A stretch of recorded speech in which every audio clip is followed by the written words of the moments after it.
Hey guys, tonight we're diving deep into the delightfully disgusting world of ancient dental hygiene. The thrilling saga of how our ancestors kept their mouths clean using twigs, urine, and whatever didn't kill them first. So before we explore the horrors of prehistoric oral care, take a moment to like the video if you enjoy learning about humanity's questionable life choices. And let me know in the comments, what's the weirdest thing you've ever put in your mouth for health reasons? Now grab something minty to cleanse your palate, because we're about to discover how people brushed their teeth when toothpaste was crushed beetles and mouthwash was literally someone else's bodily fluids. So, you think ancient dental care was all natural remedies and wholesome simplicity? Adorable, truly. Like assuming medieval dentistry was just a gentle herbs and healing situation rather than what it actually was, a 1,000-year experiment in creative suffering with a side of potential mercury poisoning. Picture this: you wake up in ancient Mesopotamia around 3000 BCE, and your mouth tastes like you've been gargling with fermented barley and regret. Your teeth feel fuzzy, your breath could knock a vulture off a corpse cart. And the closest thing to a dentist is the village priest, who also doubles as the guy who reads sheep entrails for weather predictions. Welcome to the dawn of dental hygiene, where the concept of minty fresh was still 4 millennia away from being invented, and your morning routine involved whatever stick you could find and a prayer to whichever god handled mouth problems. But here's the thing about ancient people: they weren't complete savages when it came to oral care. They just had a very different definition of clean and an impressive tolerance for what we'd consider absolutely disgusting. The Sumerians, those overachieving inventors of writing and cities, looked at their mouths and thought, you know what this needs? A stick. A really good stick. And thus, the toothpick was born, though they didn't call it that because the word toothpick wouldn't be coined for another few thousand years, and they were too busy inventing the wheel to worry about dental terminology. The Sumerian approach to dental hygiene was refreshingly straightforward: find a twig, chew on it until it frays, then use the frayed end to scrub your teeth. It was like nature's own toothbrush, assuming nature was particularly cruel and enjoyed splinters. They favoured twigs from the licorice tree, which had the added benefit of making your mouth taste like candy, if candy tasted like bitter bark soaked in morning breath. The licorice root contained natural antibacterial properties, which the Sumerians didn't know about, because bacteria hadn't been discovered yet. But they did know it made their mouths feel less terrible, and sometimes that's enough scientific evidence for ancient people. These weren't just any old twigs, mind you. The selection process was serious business. Too hard and you'd scrape your gums until they bled like a sacrificial altar. Too soft, and you might as well try cleaning your teeth with a cooked noodle. The perfect twig had to have just the right flexibility, the right texture, and most importantly, it couldn't be poisonous.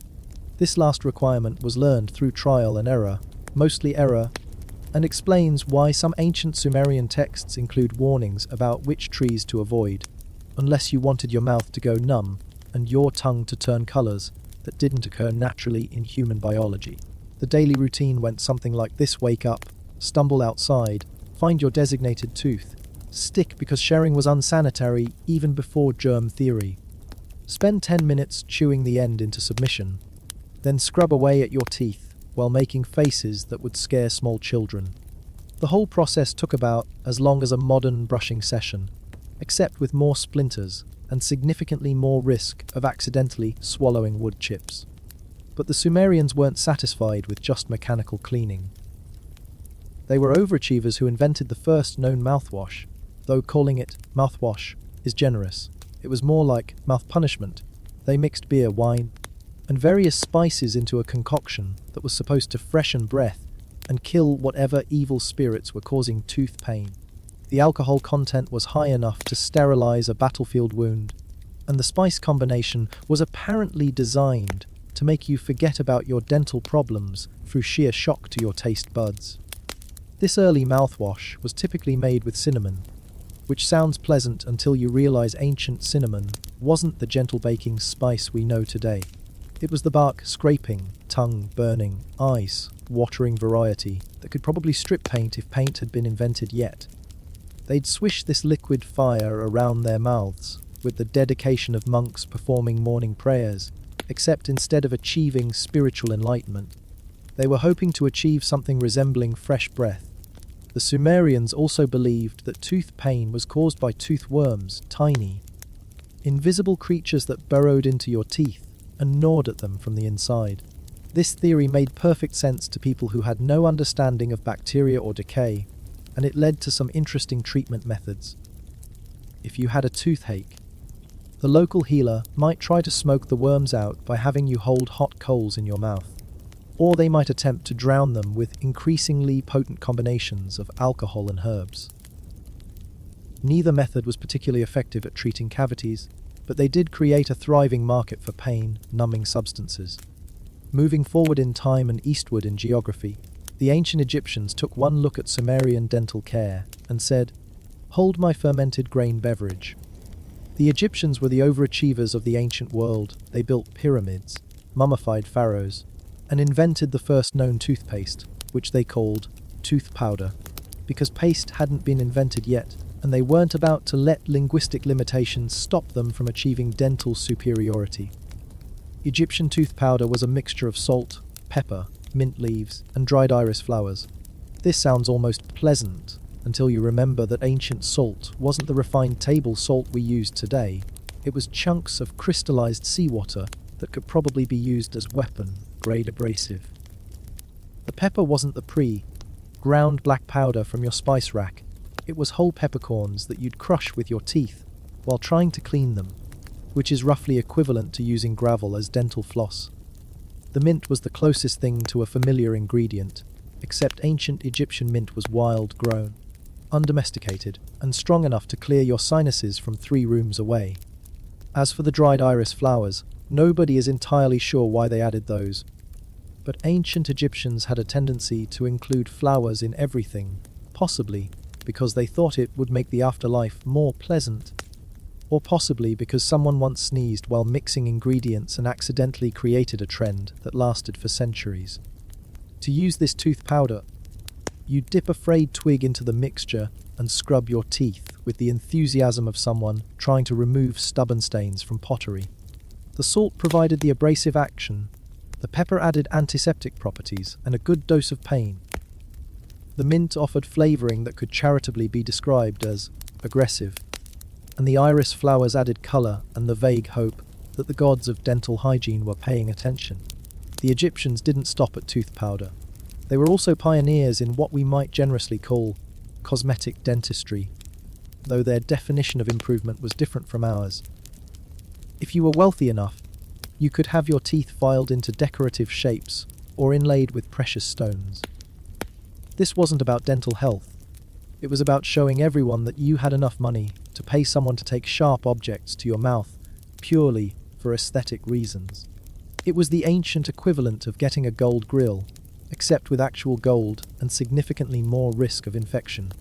Egyptian dental care was also closely tied to their religious beliefs. They believed that a person's teeth were connected to their soul, and that maintaining clean teeth was essential for a successful journey to the afterlife. This meant that dental hygiene wasn't just about preventing pain or bad breath, it was about eternal salvation. No pressure or anything, but if you didn't clean your teeth properly, you might spend eternity with the dental problems of the damned. The Egyptian elite took this very seriously. Wealthy Egyptians employed personal tooth cleaners, servants whose entire job was to maintain their master's oral hygiene. These unfortunate individuals would spend their days preparing tooth powder, selecting the finest twigs, and probably getting blamed when their employers still developed cavities, despite the best prehistoric dental care money could buy. It was a thankless job that paid well, but came with the occupational hazard of intimate knowledge of your employer's morning breath. For the common people, Egyptian dental care was a do-it-yourself affair. They couldn't afford personal tooth cleaners or fancy imported spices, so they made do with whatever was available. This usually meant salt from the nearest salt marsh, local herbs that may or may not have had any beneficial properties, and twigs from whatever trees grew in their vicinity. The results were probably about as effective as the luxury version, which is to say, better than nothing but not by much. Meanwhile, in ancient China, an entirely different approach to dental hygiene was developing. The Chinese had observed that chewing on certain plants left their mouths feeling cleaner and their breath smelling better, so they developed a systematic approach to herbal dentistry that would make modern naturopaths weep with joy. Chinese dental care was based on the principle of balance. Too much of anything was bad, including too much cleaning, which could upset the natural harmony of the mouth. The Chinese used a variety of herbs for dental care, but their favorite was probably ginseng root. Ginseng was expensive, rare, and believed to have magical properties, which made it perfect for wealthy Chinese who wanted to demonstrate their commitment to oral hygiene through conspicuous consumption. They would chew small pieces of ginseng root, not swallowing it because that would be wasteful, but letting the juices coat their teeth and gums. The theory was that ginseng would strengthen the teeth from the inside out, like a superfood for your mouth. For those who couldn't afford ginseng, there were cheaper alternatives. Tea leaves, particularly green tea, were chewed for their astringent properties and caffeine content. The caffeine didn't contribute to dental health, but it did help people stay awake during long tooth cleaning sessions, and alertness was considered an important component of effective oral hygiene. After all, you couldn't properly clean your teeth if you were falling asleep mid-scrub. The Chinese also developed the first known breath mints, though calling them mints is generous. They were actually small balls of compressed herbs, spices, and sometimes precious stones, designed to be held in the mouth until they dissolved. The herbs provided flavoring, the spices added antiseptic properties, and the precious stones were included because ancient Chinese medicine believed that certain minerals could cure various ailments, including bad breath and tooth pain. These breath bowls were often made with ingredients that would horrify modern consumers. Crushed pearls were popular among the wealthy, not because they improved breath, but because they were expensive and therefore must be effective. Ground jade was another favorite, based on the theory that jade's durability would transfer to the user's teeth. Mercury was sometimes included for its antimicrobial properties, which did work but came with the slight disadvantage of slowly poisoning the user. Ancient Chinese dental care was effective, but it came with risks that modern warning labels could never adequately cover. The preparation of these breath bowls was an art form. Skilled apothecaries would spend hours grinding ingredients to the perfect consistency, mixing them in precise ratios, and forming them into small spheres that would dissolve evenly in the mouth. The process was so complex that recipes were closely guarded secrets, passed down through generations of dental craftsmen who took their work seriously enough to die, rather than reveal their methods to competitors. Chinese dental philosophy also emphasized the importance of timing. There were optimal times for cleaning teeth, based on the lunar calendar, the season, and the individual's constitution. Cleaning your teeth at the wrong time could disrupt your internal energy flow and cause more harm than good. This led to detailed charts and calculations that made dental hygiene sound more like astronomy than healthcare. But the Chinese were nothing if not thorough in their approach to mouth maintenance. In ancient India, dental care was revolutionized by Ayurvedic medicine, which treated the mouth as a reflection of overall health rather than as an isolated system. The Ayurvedic approach was holistic, comprehensive, and surprisingly effective, considering it was developed by people who thought disease was caused by imbalanced humors rather than bacteria and viruses. The cornerstone of Ayurvedic dental care was oil pulling, a practice that involved swishing oil around in your mouth for extended periods. The preferred oil was sesame, though coconut oil was also popular in coastal regions. The theory was that oil would attract toxins and pull them out of your body through your mouth, like a magnet for mouth poison. Modern science has actually validated some aspects of oil pulling, proving that even ancient people occasionally stumbled onto effective treatments through sheer luck and persistence. Oil pulling sessions could last anywhere from 5 to 20 minutes, depending on how dedicated you were to the process and how much you enjoyed the taste of sesame oil first thing in the morning. The oil would gradually become thicker and whiter as you swished, which was taken as evidence that toxins were being extracted. In reality, it was probably just saliva mixing with the oil. but the psychological effect was powerful enough to make people feel like their mouths were being purified at a molecular level. After oil pulling, practitioners would scrape their tongues with special tools made from gold, silver, copper, or brass. The choice of metal wasn't arbitrary. Each one was believed to have specific properties that would benefit different types of people. Gold was for the wealthy and those with hot constitutions. Silver was for people with cold constitutions. Copper was for everyone else. And brass was for people who couldn't afford the other options, but still wanted to participate in tongue scraping culture. These tongue scrapers weren't gentle instruments. They were designed to remove the coating that builds up on the tongue overnight, along with any bacteria, food particles, or evil spirits that might have taken up residence while you slept. The scraping process was thorough, systematic, and probably uncomfortable, but practitioners believed it was essential for maintaining not just oral health but overall wellness.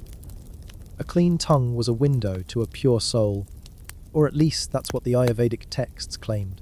Indian dental care also included a variety of herbal toothpastes and powders made from ingredients that sound like they came from a wizard's shopping list. Neem twigs were the preferred toothbrush material. Neem trees have natural antibacterial properties, and their twigs are sturdy enough to provide good, scrubbing action without falling apart in your mouth. Neem has a bitter taste that takes some getting used to, but practitioners claim that anything that tasted that terrible must be doing something important for your health. Turmeric was another popular ingredient, valued for its anti-inflammatory properties and vibrant yellow color. Using turmeric-based tooth powder would temporarily turn your teeth and gums bright yellow, which was considered a sign that the treatment was working. The yellow would fade over time, leaving behind teeth that were supposedly cleaner and healthier, though probably not noticeably whiter by modern standards. Rock salt was mixed with various herbs to create abrasive tooth powders that could remove plaque and stains with the enthusiasm of industrial sandpaper. The salt was ground to different consistencies depending on the user's needs: fine powder for sensitive mouths, coarser granules for people with serious plaque buildup, and chunks suitable for aggressive scrubbing by individuals who viewed dental care as a contact sport. The ancient Greeks approached dental hygiene with their characteristic love of philosophy and debate. They couldn't just clean their teeth, they had to develop theories about why teeth needed cleaning, what the optimal cleaning method might be, and whether dental hygiene was a virtue that contributed to a good life. Greek dental care was less about practical results and more about intellectual satisfaction, which explains why their teeth weren't particularly clean, but their discussions about dental care were fascinatingly complex. Greek physicians like Hippocrates wrote extensively about dental health, establishing principles that would influence Western medicine for centuries. Hippocrates believed that tooth problems were caused by an imbalance of bodily humors, and that treatment should focus on restoring harmony rather than simply addressing symptoms. This led to dental treatments that were more concerned with philosophical completeness than practical effectiveness. The Greek approach to tooth cleaning involved a variety of methods, depending on which school of thought you subscribed to. Some believed in gentle cleaning with soft cloths and mild abrasives, arguing that aggressive scrubbing would disrupt the natural balance of the mouth. Others advocated for vigorous cleaning with rough materials, claiming that only intense effort could overcome the forces that caused tooth decay.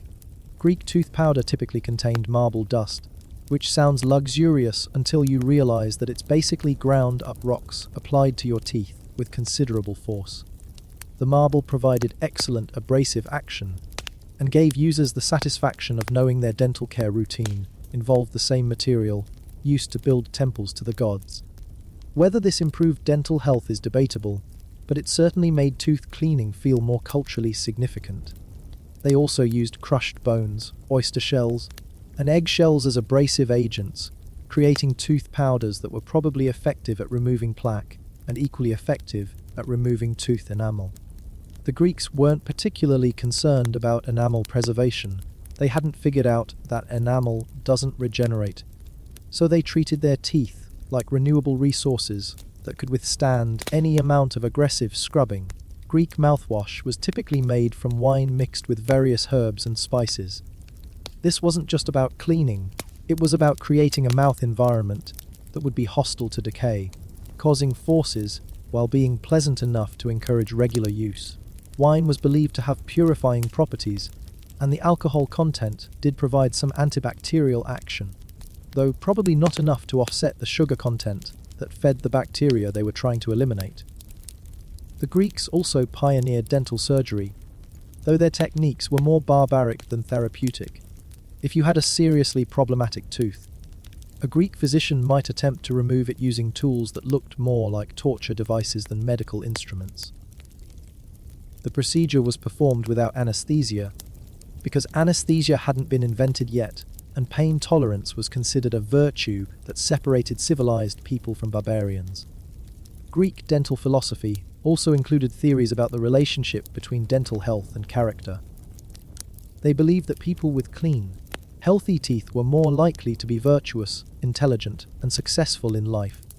This wasn't based on any evidence, it was just the kind of logical, sounding connection that ancient Greeks loved to make between physical attributes and moral qualities. It did, however, provide additional motivation for dental care, since nobody wanted to be judged morally deficient because of poor oral hygiene. The Romans, never content to let the Greeks have the last word on anything, took dental care and turned it into a competitive sport. Roman dental hygiene was about displaying wealth, status, and cultural sophistication through the quality of your oral care routine. Poor Romans might clean their teeth with whatever materials they could find, but wealthy Romans turned dental care into an elaborate ritual that required specialized servants, imported ingredients, and equipment that cost more than most people's annual income. Roman toothpaste was made from ingredients that ranged from merely expensive to absolutely insane. Wealthy Romans used tooth powders containing pearls, coral, and precious stones, not because these materials were particularly effective at cleaning teeth, but because using them demonstrated that you had enough money to literally grind up valuable objects and spit them out. It was conspicuous consumption at its most literal. You were consuming conspicuous amounts of money and then rinsing it down the drain. They also used human urine as mouthwash, which sounds disgusting until you understand the reasoning behind it. Roman physicians believed that urine, particularly urine from young, healthy individuals, contained properties that could whiten teeth and kill harmful spirits in the mouth. Fresh urine was preferred, and there was actually a market for high-quality urine from people with good diets and healthy lifestyles. Professional urine collectors would purchase bodily fluids from athletes, actors, and other celebrities, then sell them to wealthy Romans who wanted the best possible mouthwash money could buy. The urine mouthwash was often flavored with herbs and spices to make it more palatable, though palatable is a relative term when you're talking about flavored human waste. Mint was popular, as were rose petals and cinnamon, creating a combination that probably smelled better than it tasted, but still tasted exactly like what it was. Roman social events sometimes included communal mouthwash sharing, where guests would take turns using the same urine-based mouth rinse, which explains why Roman dinner parties were memorable experiences that people talked about for years afterward. For those who couldn't afford celebrity urine, there were cheaper alternatives. Regular people's urine was available at lower prices, and desperate individuals could even use their own. Though this was considered somewhat gauche in polite Roman society, there were also synthetic alternatives made from fermented plant materials, but these were viewed as inferior products for people who couldn't appreciate authentic bodily fluid-based dental care. Roman dental tools were works of art in themselves. Wealthy Romans used toothpicks made from gold, silver, or ivory, often decorated with precious stones and intricate engravings. These weren't just functional tools, they were status symbols that could be displayed at dinner parties to demonstrate the owner's commitment to luxury dental care. Some Roman toothpicks were so elaborate that they were passed down through families as heirlooms, because nothing says family tradition quite like inherited mouth cleaning equipment. The Romans also developed specialized dental servants whose entire job was maintaining their employer's oral hygiene. These servants, called dental slaves, were trained in the proper preparation of tooth powders, the correct technique for tongue scraping, and the art of selecting the perfect twigs for tooth cleaning. They would test ingredients to ensure quality, maintain inventories of dental supplies, and probably spend considerable time dealing with their employers' dental anxieties and complaints about mouth-related issues. Roman dental slavery was actually considered a relatively prestigious position as far as slavery went.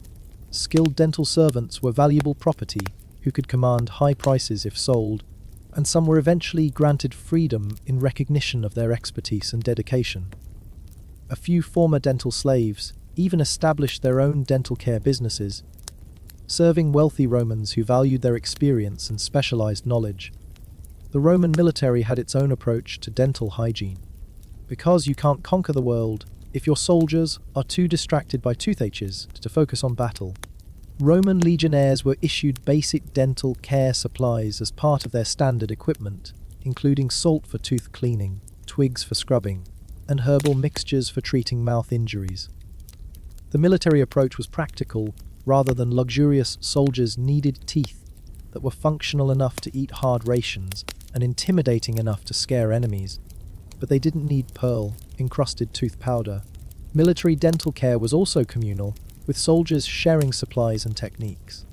This led to the development of standardized dental procedures that could be taught to new recruits and implemented consistently across different units.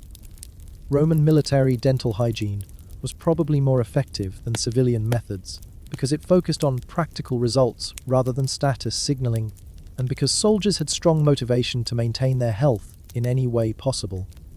In the Americas, indigenous peoples developed their own approaches to dental care that were surprisingly sophisticated, considering they had no contact with old-world dental traditions. The Maya, for example, practiced dental modification as both a health measure and a form of artistic expression. They would file their teeth into decorative shapes and inlay them with jade, obsidian, and other precious materials, creating smiles that were both beautiful and terrifying depending on your perspective. Mayan dental modification wasn't just cosmetic, it was also therapeutic. The filing process removed damaged or decayed portions of teeth, and the inlays sealed the remaining tooth structure against further decay. The procedures were performed by skilled craftsmen who understood tooth anatomy well enough to avoid damaging the nerve while still achieving the desired aesthetic effect. It was essentially prehistoric cosmetic dentistry, except with obsidian blades instead of modern drills and jade instead of porcelain. The Maya also used a variety of plant-based treatments for dental problems. Chili peppers were chewed to numb tooth pain, which worked because capsaicin has natural analgesic properties, though the cure was probably almost as unpleasant as the original pain. Various tree saps were applied to cavities as natural fillings, some of which actually hardened into durable repairs that could last for years. Mayan dental care included sophisticated mouthwashes made from fermented plant materials. These weren't just random plant juices, they were carefully formulated mixtures that balanced flavor, effectiveness, and cultural significance. Some ingredients were chosen for their medicinal properties, others for their spiritual significance, and some probably just because they were available and didn't taste completely terrible.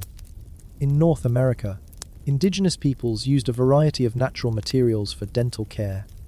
Willow bark was popular because it contained salicin, a natural precursor to aspirin that provided pain relief for tooth problems. They would chew willow bark or brew it into teas that could be used as mouthwash, creating effective pain management systems using nothing but local plant materials and generations of accumulated knowledge. Pine needles were another popular choice, particularly in northern regions where other plants were scarce. Pine needles are high in vitamin C, which helps prevent scurvy and promotes gum health, and they have natural antiseptic properties that made them effective for treating mouth infections. The flavor was probably intense enough to make users question their life choices, but the therapeutic benefits were significant enough to justify the taste experience. Many indigenous groups also practiced tooth blackening using various plant dyes and minerals. This wasn't just decorative. Black teeth were actually healthier than white ones in societies that didn't have access to modern dental care. The blackening agents often contained compounds that prevented decay and protected against bacterial infections, so people with black teeth actually had better oral health than those with naturally coloured teeth. Moving to medieval Europe, dental care took a dramatic turn for the worse as classical knowledge was lost and replaced with folk remedies that ranged from ineffective to actively harmful. Medieval Europeans believed that dental problems were caused by tooth worms, evil spirits, or divine punishment for moral failings, which led to treatment approaches that were more concerned with spiritual intervention than practical hygiene. Medieval tooth cleaning typically involved rubbing teeth with coarse cloth soaked in various solutions. The preferred cleaning agent was often wine mixed with salt and herbs, which provided some antibacterial action, but was probably too gentle to remove significant plaque buildup. For people who couldn't afford wine, water mixed with salt was the standard alternative, though plain water was sometimes used by individuals who couldn't afford salt either. The medieval approach to dental pain was creative in its desperation. Tooth worms were believed to be the primary cause of cavities, so treatments focused on killing or driving away these imaginary parasites. Hot coals were held near racking teeth to smoke out the worms, prayers were recited to saints who specialized in dental problems, and various potions were consumed to poison the worms without killing the patient. None of these methods were particularly effective, but they did provide psychological comfort to people who had no other options. Medieval dental surgery was performed by barbers, blacksmiths, and other individuals whose primary qualifications were access to sharp tools and willingness to inflict pain in exchange for payment. Tooth extraction was done without anaesthesia using pliers, hammered sometimes just brute force applied by hand. The success rate was probably low, the pain was definitely high, and infection was a common complication that often proved fatal. Wealthy medieval Europeans had access to slightly better dental care, though better is a relative term when you're comparing different degrees of medieval medical knowledge. They could afford imported spices for tooth powders, wine for mouthwash, and professional tooth pullers who had some experience with the procedures they were attempting. The wealthy also had access to pain relief substances like opium and alcohol, which didn't cure dental problems but made them more bearable. Medieval monasteries were centers of dental innovation, partly because monks had time to experiment with different treatments and partly because they had access to written medical texts that preserved some classical knowledge. Monastic dental care often involved herbal remedies based on monastery gardens, prayer-based treatments that combined spiritual and physical healing approaches, and communal sharing of dental knowledge among religious communities. The medieval period also saw the development of dental hygiene regulations in some communities. Towns and cities began establishing rules about who could perform dental procedures, what materials could be used for tooth cleaning, and how dental practitioners should be licensed and regulated. These regulations were often more concerned with preventing fraud than ensuring effective treatment, but they represented early attempts to systematize dental care and protect consumers from completely incompetent practitioners. As we move into the Renaissance, dental care began to improve as classical texts were rediscovered and translated, new materials became available through global trade, and medical knowledge started advancing beyond medieval superstitions. Renaissance dental care was still primitive by modern standards, but it represented significant progress over the tooth, worm theories, and divine punishment explanations that had dominated earlier periods. Renaissance tooth powders began incorporating new ingredients brought back from global explorations. Spices from Asia, herbs from the Americas, and minerals from Africa were all experimented with as potential dental care components. The results were mixed. Some of these new ingredients were actually effective, while others were expensive placebos that made wealthy Europeans feel like they were getting cutting-edge dental treatment. The Renaissance also saw the emergence of professional dentists who specialized in oral care rather than combining it with barbering, blacksmithing, or general surgery. These early dental professionals were often more concerned with appearance than health. They offered tooth whitening, breath freshening, and cosmetic improvements that appealed to Renaissance Europeans who valued beauty and social status above practical health considerations. Renaissance dental tools became more sophisticated as metalworking techniques improved and medical instrument makers began specializing in dental equipment. Tooth extraction tools became more precise, cleaning instruments became more effective, and dental mirrors allowed practitioners to actually see what they were working on. The improvements were gradual, but they represented important steps toward modern dental care. The Renaissance period also marked the beginning of dental literature, books and treatises that attempted to systematize dental knowledge and establish standard practices.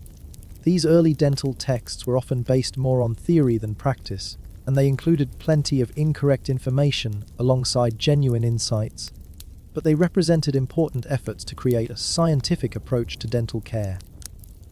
Throughout all these periods and cultures, certain patterns emerge in ancient dental care approaches. Most civilizations recognized that dental hygiene was important for health and social acceptance, even if they didn't understand the underlying biological processes. They developed tools and techniques that were surprisingly effective given their limited knowledge, and they often stumbled onto treatments that modern science has validated. The use of abrasive materials for cleaning teeth was nearly universal, though the specific materials varied dramatically based on local availability and cultural preferences. Salt-crushed shells, ground bones, marble dust, and various minerals were all used to scrub away plaque and stains, often with enough force to remove tooth enamel, along with the unwanted deposits. Herbal remedies were also common across cultures, reflecting both the practical benefits of certain plant compounds and the human tendency to believe that natural substances must be inherently good for health. Many of the herbs used in ancient dental care actually did have antibacterial, anti-inflammatory, or pain-relieving properties, though the practitioners using them didn't understand the scientific reasons for their effectiveness. The social aspects of dental care were remarkably consistent across different civilizations. Clean teeth and fresh breath were associated with social status, moral virtue, and personal discipline in virtually every culture that developed systematic approaches to oral hygiene. This created strong incentives for dental care that went beyond simple health concerns, driving innovation and experimentation in pursuit of social acceptance. Pain management was a constant challenge in ancient dental care, leading to creative approaches that combined practical treatments with psychological comfort. The use of alcohol, herbal painkillers, and spiritual practices helped people cope with dental problems that would be easily treatable today, but were serious medical emergencies in societies without modern pharmaceutical and surgical capabilities. The evolution of dental tools reflects broader technological and cultural developments in each society. Civilizations with advanced metallurgy developed more sophisticated dental instruments, while cultures with extensive trade networks had access to exotic materials for tooth cleaning and treatment. The complexity and luxury of dental tools often served as status symbols that demonstrated wealth and cultural sophistication. Ancient approaches to dental care also reveal important insights about human psychology and social behavior. People have always been willing to endure considerable discomfort and expense in pursuit of dental health and appearance, suggesting that concerns about oral hygiene tap into deep-seated anxieties about social acceptance, physical attractiveness, and personal control over bodily functions. The relationship between dental care and religious beliefs was remarkably strong across cultures, with many societies viewing oral hygiene as connected to spiritual purity, moral virtue, and divine favor. This spiritual dimension provided additional motivation for dental care and helped establish social norms that encouraged regular oral hygiene practices. Ancient dental care practices also demonstrate the importance of cultural knowledge transmission and social learning in developing effective health practices. Successful techniques were passed down through generations, modified based on experience and available materials, and adapted to local conditions and preferences. This resulted in the gradual accumulation of practical knowledge that often achieved good results despite limited scientific understanding. The role of social class in dental care was pronounced across virtually all ancient civilizations, with wealthy individuals having access to superior materials, professional practitioners, and luxury treatments that were unavailable to common people. This created dental health disparities that reinforced existing social hierarchies and provided visible markers of economic status that could be observed in daily social interactions. Regional variations in dental care reflected local environmental conditions, available materials, and cultural preferences, but the underlying human need for oral hygiene remained constant. Arctic peoples developed different solutions than desert dwellers, but both groups recognized the importance of maintaining dental health and developed systematic approaches suited to their specific circumstances. The intersection of dental care with other aspects of daily life, including diet, social customs, religious practices, and economic activities, shows how thoroughly integrated oral hygiene was in ancient societies. Dental care wasn't a separate category of health maintenance, but rather an integral part of overall wellness that connected to multiple aspects of human experience. Ancient dental care practices also reveal important information about pain tolerance, risk assessment, and quality of life expectations in different historical periods. People in societies with limited medical knowledge were often willing to accept levels of dental discomfort and dysfunction that would be considered intolerable today, but they were also remarkably creative in developing solutions that provided at least partial relief. The development of dental care knowledge reflects broader patterns in human scientific and technological progress, with periods of innovation followed by stagnation, cross-cultural exchange of ideas and techniques, and gradual accumulation of practical knowledge that eventually led to more effective treatments and preventive measures. Looking at ancient dental care from a modern perspective, it's easy to focus on the primitive techniques and limited scientific understanding that characterized early oral hygiene practices. However, ancient peoples were working with the materials and knowledge available to them, and they often achieved remarkably good results considering their limitations. Many ancient dental care practices actually contained elements that modern dentistry has validated as beneficial. The use of abrasive materials for plaque removal, herbal remedies with genuine therapeutic properties, and mechanical cleaning techniques that disrupted bacterial growth were all fundamentally sound approaches that happened to be discovered through trial and error rather than scientific research. The social and psychological aspects of ancient dental care also remain relevant today. The connection between oral hygiene and social acceptance, the role of dental health in personal confidence and self-image, and the willingness to invest significant time and resources in dental care are all patterns that continue in modern societies. Ancient dental care practices remind us that human ingenuity and determination in the face of health challenges have remained constant throughout history. People have always been willing to experiment with new approaches, endure discomfort in pursuit of better health, and share knowledge that might help others avoid dental problems. The evolution of dental care also illustrates how scientific understanding develops over time, with each generation building on the knowledge and experience of their predecessors while adding new insights and techniques. Modern dentistry stands on foundations that were laid by ancient practitioners who may not have understood the science behind their methods, but were committed to finding ways to help people maintain oral health. Perhaps most importantly, ancient dental care practices demonstrate the fundamental human desire to maintain health, appearance, and social acceptability through personal hygiene and self-care. This drive has remained constant across cultures and historical periods, motivating people to develop increasingly sophisticated approaches to oral health maintenance despite significant obstacles and limitations. The story of ancient dental care is ultimately a story about human resilience, creativity, and determination in the face of universal health challenges. From Sumerian toothpicks to Roman pearl powder, from Mayan jade inlays to medieval monastery remedies, people have consistently found ways to address dental problems, using whatever materials and knowledge were available to them. But let's not romanticize the experience of actually living through ancient dental care. Imagine being a middle-class Roman citizen dealing with a serious tooth hatch. You wake up one morning and your left molar feels like someone has driven a red, hot nail through your jaw and into your brain. The pain is so intense that you can't think about anything else, can't eat, can't sleep, and definitely can't focus on your job managing olive oil imports from Gaul.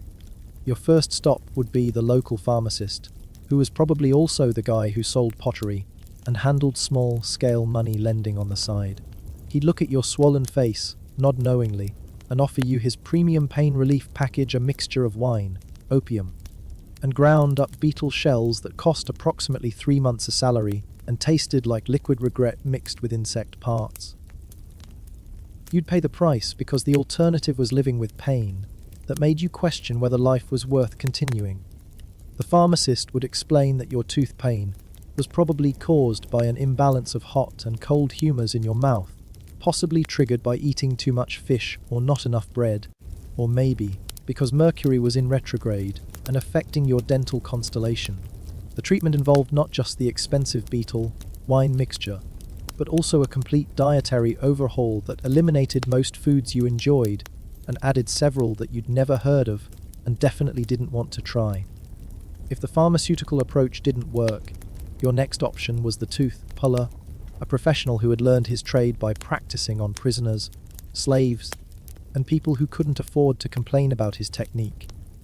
The tooth puller's office was typically located in the market square, where his screaming customers served as free advertising for his services. Nothing said effective dental care like the sound of someone having their molar ripped out with iron pliers while a crowd gathered to watch. The tooth pulling procedure began with the practitioner examining your mouth, which involved him sticking his unwashed fingers into your oral cavity while commenting on the general state of your dental situation. He'd probably find several other teeth that he claimed needed immediate attention, because tooth pullers were essentially the used car salesmen of ancient medical care. They never met a problem they couldn't make bigger and more expensive. Once he'd identified the problematic tooth, the tooth puller would show you his tools, which looked like they'd been borrowed from a blacksmith who specialized in torture devices. The extraction pliers were roughly the size of hedge trimmers. The leverage bars could have doubled as crowbars for breaking into houses, and the restraining equipment looked like it had been designed for large, uncooperative livestock rather than human patients. The actual extraction process was performed without anaesthesia, because anaesthesia hadn't been invented yet, and pain was considered a natural part of medical treatment that built character and demonstrated moral fortitude. You'd be held down by several assistants while the tooth puller applied what can only be described as enthusiastic force to the extraction process. The goal was to remove the tooth as quickly as possible before you passed out from pain or broke free and ran away. Success was measured not by patient comfort or long-term oral health, but by whether the tooth came out in one piece and whether you survived the procedure without dying from shock or blood loss. If the tooth shattered during extraction, the tooth puller would have to go fishing around in your mouth for fragments, using tools that resembled medieval torture instruments and techniques that were basically just educated guessing combined with aggressive digging. Post-extraction care consisted of stuffing the tooth socket with whatever material the tooth puller had on hand: cloth, moss, crushed herbs, or sometimes just leaving it open to drain naturally. Infection was a common complication, but since nobody understood germ theory, infected tooth sockets were typically treated with more wine, additional herbal remedies, and prayers to various gods who might have jurisdiction over dental complications. The recovery process could take weeks or months, during which you'd have to modify your diet to avoid the extraction site, manage ongoing pain with whatever substances you could afford, and hope that infection didn't spread to the rest of your face or brain. Many people simply learn to live with dental problems rather than risk the extraction process, leading to lifestyles built around avoiding foods that required serious chewing and social situations that might require extended conversation. For women in ancient societies, dental care came with additional complications related to pregnancy, social restrictions, and limited access to medical practitioners. Pregnancy was known to cause dental problems. Gain a child, lose a tooth was a common saying in many cultures, but the treatment options available to pregnant women were even more limited than those available to the general population. Ancient medical theory often blamed women's dental problems on their inherently unstable nature, excessive emotionality, or failure to properly manage their reproductive systems. This led to treatments that focused more on correcting supposed character flaws than addressing actual dental issues. Women with dental problems might be prescribed behavioral modifications, dietary restrictions, or spiritual exercises designed to restore the cosmic balance that was obviously disrupted by their feminine weakness. The tools and techniques available to women were also typically inferior to those available to men.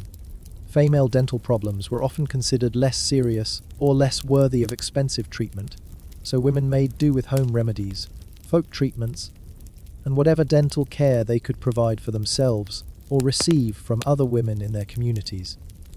Pregnancy dental care was particularly challenging because many of the pain relief substances available to ancient peoples were known to be dangerous for pregnant women or their unborn children. This meant that pregnant women often had to endure dental pain without any effective relief, while also dealing with the other discomforts and challenges of ancient pregnancy and childbirth. Children's dental care in ancient societies was handled differently than adult treatment, partly because of different beliefs about children's teeth and partly because of practical limitations in treating small, uncooperative patients.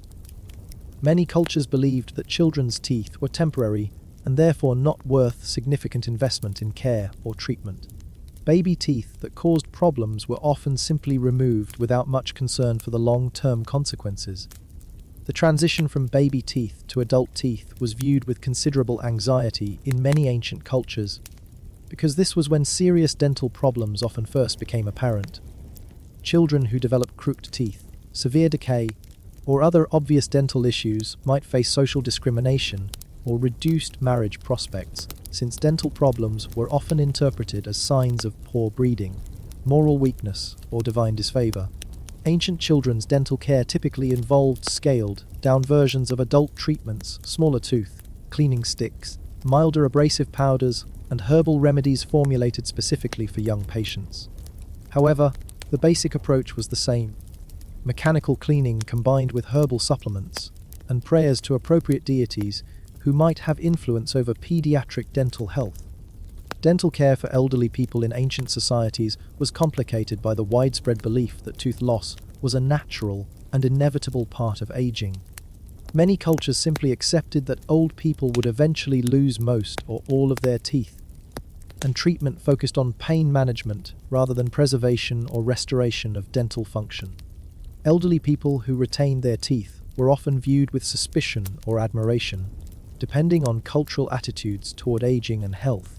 Some societies saw dental longevity as a sign of virtue, wisdom, or divine favor, while others suspected that people with unusually healthy teeth might be practicing witchcraft or benefiting from supernatural assistance. The social implications of tooth loss in elderly people varied significantly across cultures.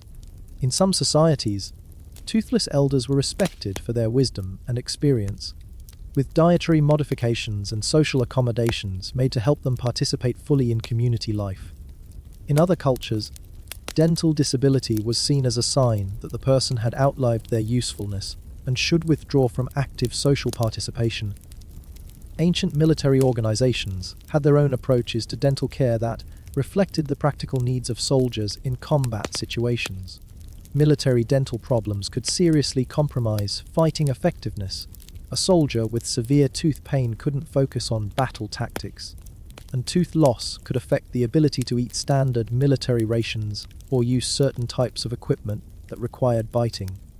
Military dental care was typically more practical and less concerned with appearance than civilian treatment. Soldiers needed teeth that were functional rather than beautiful, and military dental procedures focused on solving immediate problems rather than long-term oral health maintenance. Field dental care might involve emergency tooth extraction using whatever tools were available. Pain management with alcohol or herbal remedies carried in military medical kits, and improvised treatments using materials found in combat zones. The social structure of military organizations also influenced dental care access and quality. Officers typically had access to better dental treatment than common soldiers, reflecting broader patterns of social inequality that extended to healthcare access. Military dental specialists, when they existed, usually served the leadership first and treated ordinary soldiers only when time and resources permitted. Some military organizations developed innovative approaches to dental care that reflected their unique operational requirements. Naval forces, for example, had to deal with long voyages during which dental problems might develop far from any qualified practitioners. Ship doctors often included basic dental care in their medical training, and ship medical supplies typically included dental tools and remedies alongside other medical equipment. Ancient trade networks played a crucial role in the development and spread of dental care knowledge and materials. Merchants traveling between different regions would encounter new approaches to dental hygiene, learn about unfamiliar materials and techniques, and carry this knowledge back to their home communities. This cross-cultural exchange led to the gradual improvement and standardization of dental care practices across large geographic areas. The spice trade was particularly important for dental care development, since many spices used for flavoring food also had medicinal properties that made them valuable for oral health maintenance. Cinnamon, cloves, cardamom, and other expensive spices became prized not just for their culinary value, but also for their dental care applications, creating markets that connected dental health to international commerce. Precious materials used in dental care, gold, silver, pearls, jade, and exotic stones also moved along trade routes, making luxury dental treatments available to wealthy individuals in societies far from the original sources of these materials. This created international standards of dental luxury that transcended individual cultures and established global markers of dental sophistication. The development of urban centers also significantly influenced ancient dental care practices. Cities concentrated populations in ways that made specialized dental practitioners economically viable, created markets for dental care materials and tools, and facilitated the exchange of knowledge between practitioners. Urban dental care was typically more advanced than rural treatment, reflecting the greater resources and specialization possible in city environments. Urban environments also created new dental health challenges that required innovative solutions. Higher population density increased the risk of infectious diseases that could affect oral health. Urban diets often included more processed foods that contributed to dental decay, and urban pollution could impact oral health in ways that rural people didn't experience. The response to urban dental challenges led to the development of public health approaches to dental care in some ancient cities. Public baths often included facilities for oral hygiene. City regulations sometimes addressed dental care quality and practitioner licensing, and urban communities developed shared resources for dental care that weren't available in smaller settlements. Religious institutions played complex roles in ancient dental care, serving as centers of medical knowledge preservation, providers of charitable dental treatment, and sources of spiritual comfort for people dealing with dental problems. Monasteries and temples often maintained the most complete medical libraries available, including texts on dental care that preserved classical knowledge through periods of social upheaval. Religious dental care was typically provided free of charge to people who couldn't afford private treatment, making it an important social safety net for dental health services. However, religious dental treatment often came with spiritual requirements, prayers, religious instruction, or commitments to particular beliefs or behaviors that some people found burdensome or inappropriate. The integration of spiritual and physical approaches to dental care in religious institutions sometimes led to innovative treatments that combined practical medical techniques with psychological and social support systems. Religious dental care might include counseling, community support, and long-term follow-up care that wasn't available through purely commercial dental services. Ancient legal systems occasionally addressed dental care issues, particularly in cases involving malpractice, fraud, or disputes over payment for dental services. Legal codes sometimes specified standards for dental practitioners, established penalties for incompetent or dishonest dental treatment, and provided mechanisms for resolving conflicts between patients and practitioners. Professional dental practitioners in some ancient societies were required to meet licensing standards, maintain certain levels of competence, and follow established ethical guidelines. These early attempts at dental regulation were often more concerned with preventing obvious fraud than ensuring high-quality treatment, but they represented important steps towards systematizing dental care and protecting consumers from completely incompetent practitioners. Legal protections for dental patients were typically limited and varied significantly based on social class, gender, and economic status. Wealthy patients usually had better legal recourse when dental treatment went wrong, while poor patients often had little or no legal protection against malpractice or exploitation. The documentation of ancient dental care practices in legal records provides valuable historical information about how dental treatment was actually practiced, as opposed to how medical texts claimed it should be done. Court cases, contracts, and legal disputes reveal details about daily dental care practices that might not appear in formal medical literature. As ancient societies developed more sophisticated approaches to dental care, they also began to recognize the connections between oral health and overall physical wellness. This holistic understanding led to more comprehensive treatment approaches that addressed dental problems as part of broader health maintenance, rather than as isolated medical issues. The recognition that dental problems could affect other aspects of health led to the development of preventive care, approaches that focused on maintaining oral health rather than simply treating problems after they develop.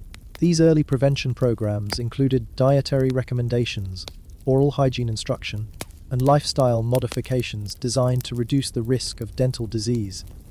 Ancient understanding of the relationship between diet and dental health was often quite sophisticated, even when the scientific explanations were incorrect.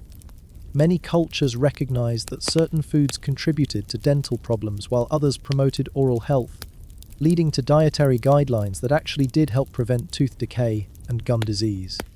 The integration of dental care with overall health maintenance also led to the development of comprehensive medical approaches that treated patients as complete individuals rather than collections of separate symptoms. This holistic perspective influenced not just dental care, but the broader development of medical practice in ancient societies. Looking back at the full scope of ancient dental care practices, several important themes emerge that help us understand both the historical development of oral health maintenance and the fundamental human concerns that have remained constant across different periods and cultures. First, the universal human desire for social acceptance through physical appearance created strong incentives for dental care that went beyond simple health concerns. People were willing to endure considerable discomfort and expense to maintain oral health and appearance because dental problems could seriously impact social status and personal relationships. Second, the development of dental care knowledge and techniques reflected broader patterns of human innovation and adaptation. Ancient peoples were remarkably creative in developing solutions to dental problems using whatever materials and knowledge were available to them, often achieving surprisingly good results through trial and error and gradual refinement of techniques. Third, the social organization of ancient societies significantly influenced dental care access and quality, with social class, gender, age, and geographic location all affecting the type and quality of dental treatment available to different individuals. These patterns of health inequality have persisted throughout human history and continue to influence dental care access today. Fourth, the integration of dental care with religious beliefs, cultural practices, and social customs shows how thoroughly embedded oral health maintenance was in the broader fabric of ancient life. Dental care wasn't just a medical issue, it was connected to spiritual beliefs, social status, economic activity, and cultural identity in ways that made it central to human experience. Finally, the gradual accumulation and transmission of dental care knowledge across generations and cultures demonstrates the importance of social learning and cultural preservation in the development of effective health practices. Each generation built on the knowledge of their predecessors, adding new insights and techniques while preserving useful information from the past.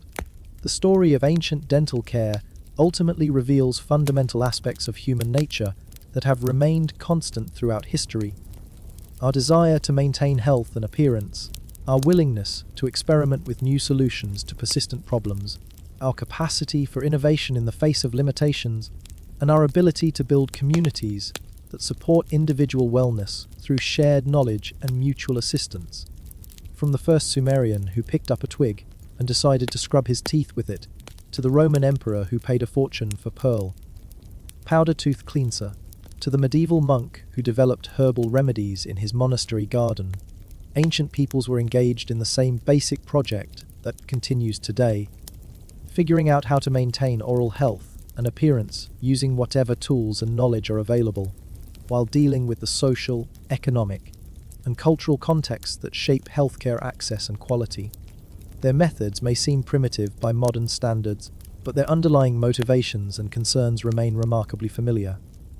The human desire for clean teeth, fresh breath, and an attractive smile has driven innovation and experimentation for thousands of years, creating a rich historical legacy that connects us to our ancestors and reminds us that some aspects of human experience transcend individual cultures and historical periods. So the next time you squeeze toothpaste onto your electric toothbrush, take a moment to appreciate the thousands of years of human ingenuity, experimentation, and occasional desperation that led to your modern dental care routine. Your ancestors may have used twigs, urine, and crushed beetles to clean their teeth, but they were engaged in the same fundamental human project, trying to keep their mouths healthy, their breath acceptable, and their smiles socially appropriate in a world that judged people partly based on their dental appearance. And if that doesn't make you grateful for fluoride toothpaste and professional dental cleanings, nothing will.